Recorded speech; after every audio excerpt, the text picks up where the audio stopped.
Bismillahirrahmanirrahim. Assalamualaikum warahmatullahi wabarakatuh dan salam sejahtera.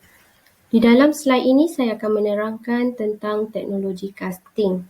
Teknologi casting mampu menghasilkan produk atau komponen yang boleh membantu manusia untuk hidup dengan lebih baik. Casting adalah salah satu teknik pembuatan produk ataupun komponen di mana bahan mentah seperti logam dileburkan kemudian dituangkan ke dalam rongga cetakan yang serupa dengan bentuk asli dari produk yang akan dibuat. Proses ini sama seperti pelajar lihat proses pembuatan kek, puding dan juga kuih yang dibentuk mengikut loyang ataupun acuan. Saya akan fokus kepada 3 teknik casting dan molding iaitu sand casting, plaster of Paris mold dan lost form casting. Sebelum saya terangkan ketiga-tiga teknik ini, saya akan menerangkan apa itu proses pembuatan, solidification process iaitu proses pemejalan metal, perbezaan expandable mold dan juga permanent mold, kelebihan casting, aplikasi casting, defek atau kecacatan yang berlaku pada hasil akhir casting. Apa itu manufacturing process? Proses pembuatan adalah satu proses pengolahan bahan mentah atau part menjadi finished product seperti yang awak lihat daripada gambar rajah ini. Kita ada starting material. Starting material ini akan melalui manufacturing process untuk dihasilkan sebagai complete part. Untuk penghasilan finished product ini, kita perlu penggunaan alat, tenaga kerja manusia, mesin dan juga pemprosesan kimia. Bahan mentah ini adalah seperti metal, seramik dan juga polimer. Proses pembuatan adalah proses tambah nilai yang membolehkan sesuatu perniagaan menjual produk siap dengan kos yang lebih tinggi daripada nilai bahan mentah yang digunakan. Beberapa teknologi pembuatan yang popular adalah seperti casting dan molding, machining iaitu milling, lathe, kemudian kita ada joining, shearing dan juga forming proses. Proses pembuatan boleh dibahagikan kepada dua iaitu processing operation dan juga assembly operation.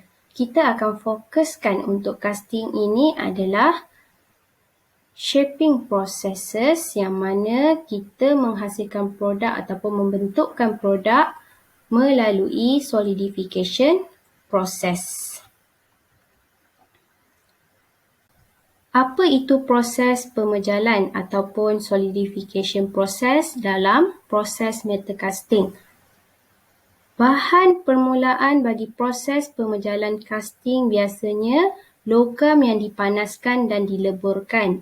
Bongkah logam yang dipanaskan dalam furnace sehingga ia lebur akan menjadi molten metal.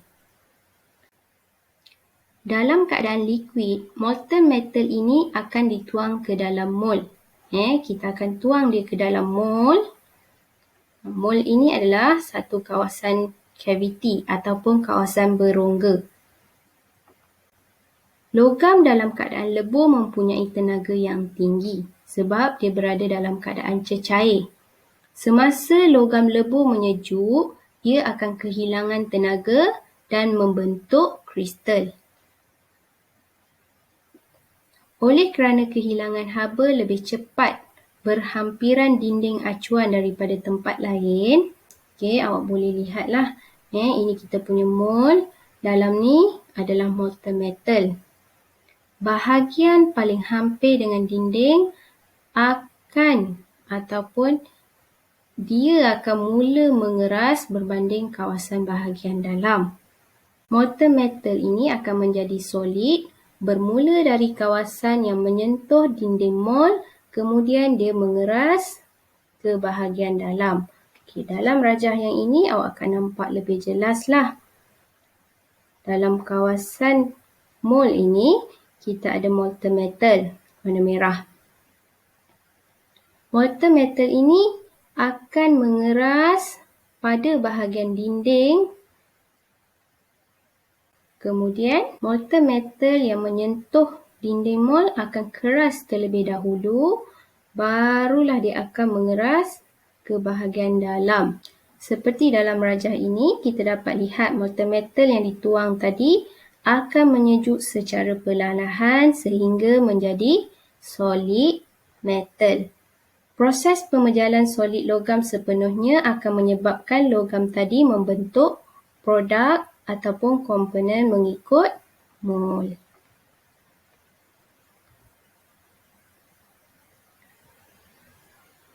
Untuk solidification proses ini, kita ada 3 classification, iaitu casting of metal, glass working, dan yang terakhir, processing of polymer and polymermetric composite.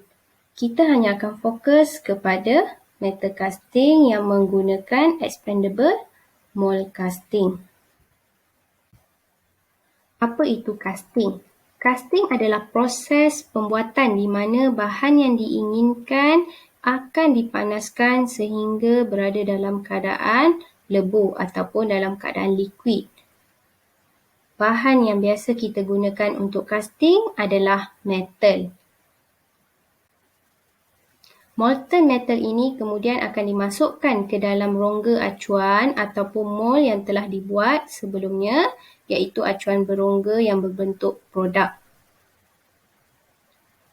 Apabila metal mengeras menjadi solid di dalam acuan, solid metal ini akan dikeluarkan daripada mold. Proses molten metal memenuhi mold ini sama seperti apabila kita tuang air ke dalam botol. Air akan memenuhi ruang botol dan akan mengikut acuan botol. Apabila kita bekukan air ini, ais akan terbentuk mengikut acuan botol. Sama juga bila logam menyejuk, logam ini akan membentuk mengikut bentuk mol tadi. Mol pula kita ada 2 jenis. Yang pertama, expandable mold ataupun expandable pattern. Dan yang kedua adalah permanent mold.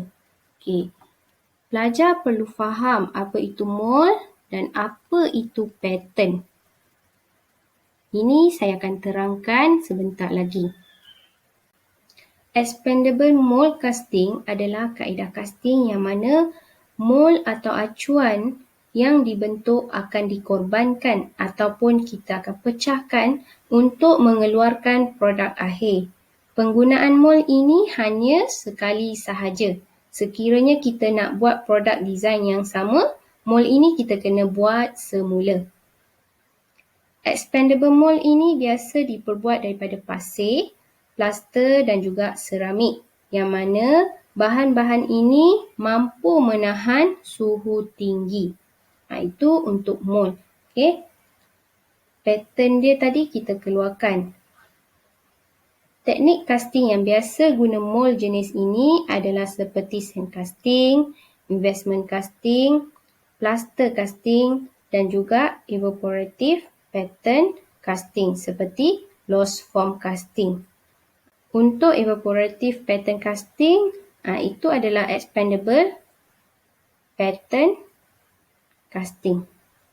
Manakala permanent mold pula adalah mold yang diperbuat daripada logam dan kita boleh gunakan dia berulang-ulang kali.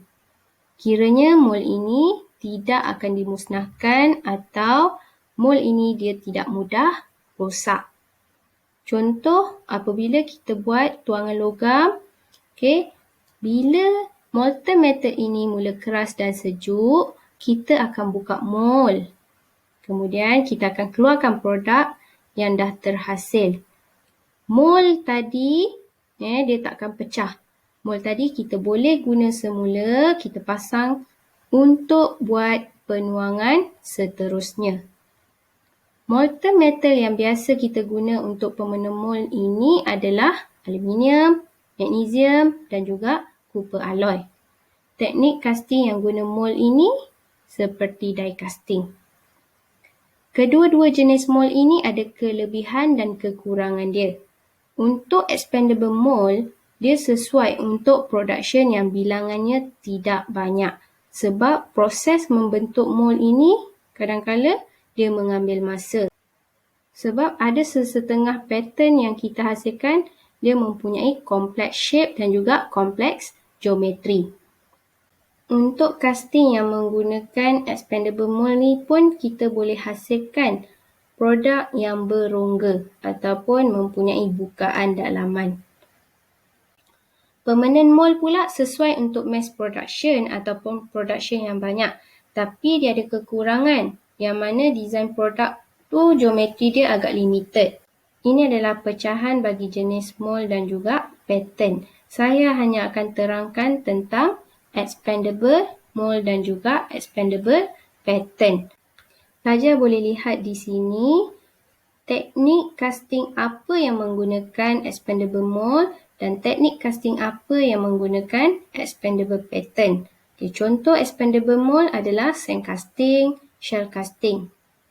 Manakala untuk expandable pattern kita ada lost form casting, plaster casting, ceramic casting dan juga investment casting.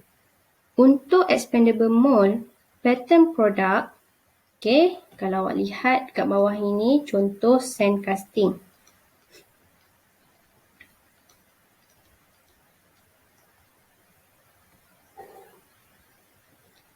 Di dalam kawasan green sand ini, kita ada kawasan berongga ataupun cavity. Inilah yang kita panggilkan sebagai mold.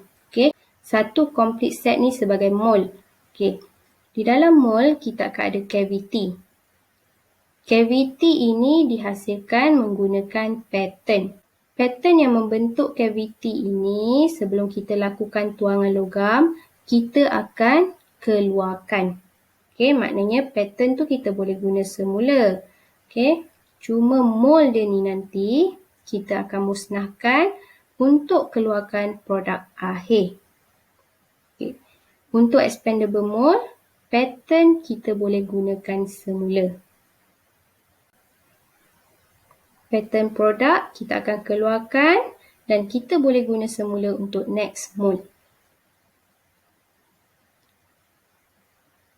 Expandable pattern pula, pattern produk tak perlu dikeluarkan daripada mold sebelum tuangan logam.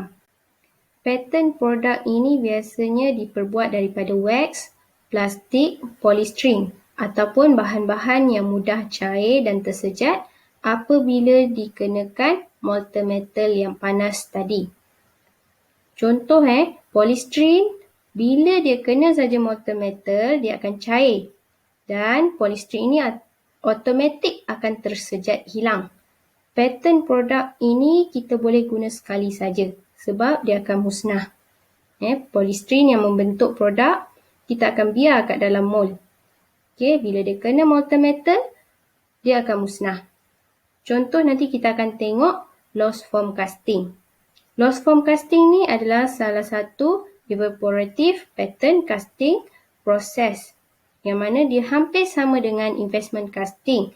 Yang membezakan dua ini, lost form dia menggunakan polystyrene sebagai bahan pattern dia, manakala untuk investment casting dia menggunakan wax sebagai bahan pattern dia.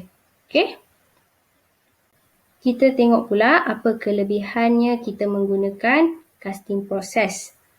Casting proses ini kos dia lebih rendah berbanding proses-proses yang lain dan dia lebih cepat untuk kita hasilkan sesuatu produk siap. Kita boleh terus hasilkan produk tanpa perlu pemasangan dan detail mesin. Okay, awak boleh lihatlah beberapa contoh produk ataupun komponen yang dihasilkan menggunakan casting. Kalau kata kita guna casting, kita boleh terus hasilkan satu produk lengkap ini selesai saja kita buat tuangan logam. Okay. Jadi awak bayangkan produk-produk ini, katalah kita ada bongkah metal. Bongkah metal ni kita nak machining untuk hasilkan bentuk-bentuk komponen seperti ini. Okey, dia agak rumit lah. Okey, dia agak rumit sebab ada pelbagai angle, kemudian ada ukuran yang tertentu, dia ada bentuk-bentuk yang kompleks untuk kita machine. Dia perlukan kepakaran yang tinggi. Bila perlu kepakaran yang tinggi, kos kita pun akan meningkat. Contoh kita bentukkan rim tayar. First, kita kena ada kepakaran yang tinggi lah sebab dia agak kompleks. Ada shape-shape berongga semua ni. Dia akan ambil masa yang agak lama dan bentuk dia agak rumit. Selain daripada tu, kalau diperhatikan banyak waste akan terhasil. Waste ni adalah satu pembaziran lah. Casting juga boleh menghasilkan bentuk yang rumit dan mempunyai bukaan dalaman. Core adalah alat yang kita gunakan. Kalau awak tengok dekat sini, ini adalah core. Core adalah alat yang kita gunakan untuk proses casting dan molding untuk menghasilkan rongga dalaman dan juga sudut. Core biasanya diperbuat daripada bahan sekali pakai yang kita akan hancurkan untuk keluarkan dia daripada finish product. Okey, ini adalah kawasan yang berongga. Okey, chaplet ni awak akan nampak dia untuk memegang core. Bila kita lakukan tuangan logam ke dalam mold akan memenuhi ruang-ruang berongga ini. Okey.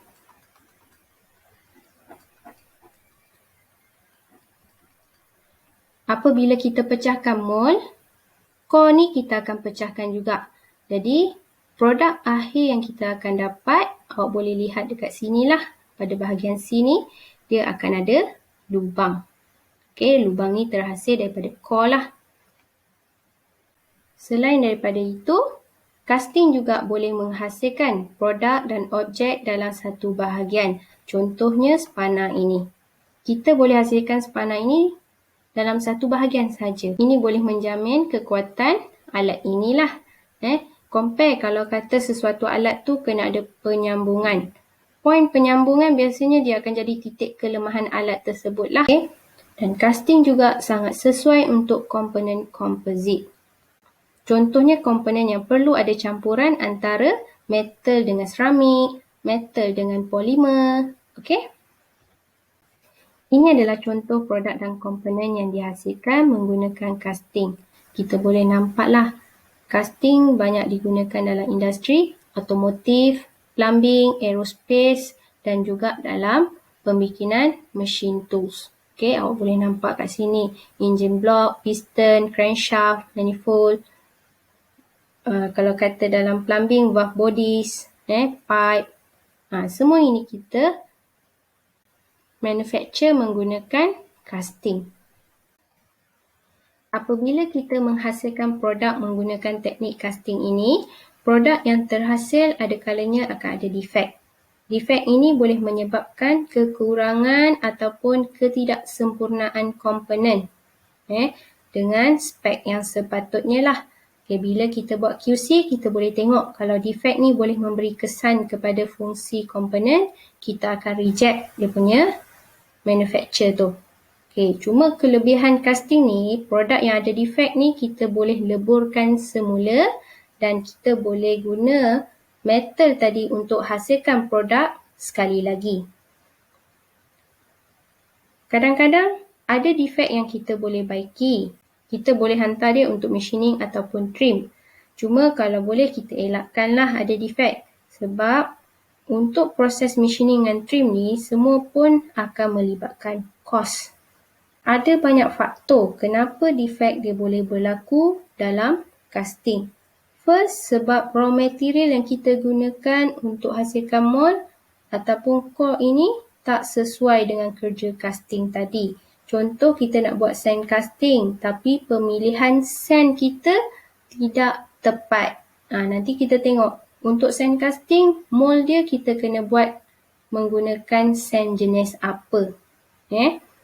sebagai guideline lah untuk kita buat casting di kemudian hari. Defect juga boleh berlaku apabila molten metal yang kita tuang mula menyejuk dan mengeras sebelum molten metal tu dia betul-betul memenuhi ruang mol. Okey, itu sebab kedua.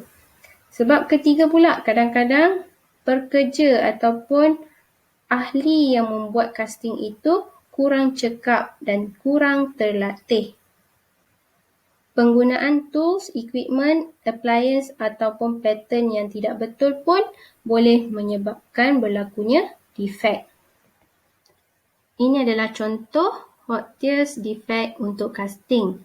Okay. Kecacatan ini berlaku kerana casting tidak dapat shrink dengan baik semasa proses penyejukan. Punca dari design mold itu sendirilah. Itu pentingnya kita design gating system yang baik untuk kita memastikan molten metal yang dituang dapat memenuhi ruang mold dengan baik. Proses solidification dapat berlaku sepenuhnya tanpa berlaku defect. Ini adalah common defect yang berlaku pada produk casting. Contohnya adalah seperti blow, scar, blister, scar, wash, misrun dan juga cool shut. Okay. Ada yang disebabkan oleh gas porosity. Okay, macam blowholes, open holes dan juga pinholes. Okay. Untuk mold material defect pula seperti cut and wash, swell, drop and metal penetration. Teknik penuangan molten metal yang tidak betul juga boleh menyebabkan defect. Contohnya misrun. Misrun ni dia berlaku disebabkan molten metal telah mengeras sebelum dia sempat memenuhi ruang mold ataupun cavity. Okay.